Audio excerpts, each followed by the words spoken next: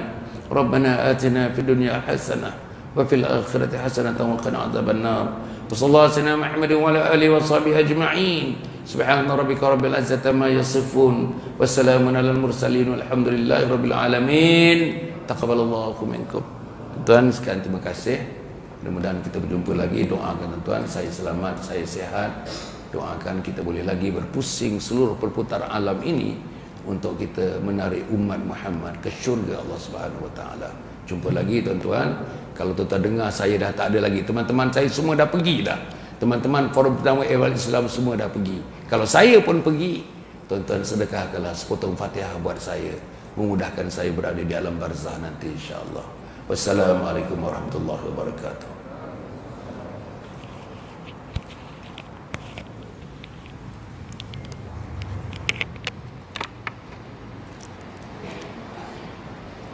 Jazakallahu khair. Diucapkan kepada Al-Fadhil Datuk Dr. Hasan Ali di atas pemberian ilmu kepada kita semua.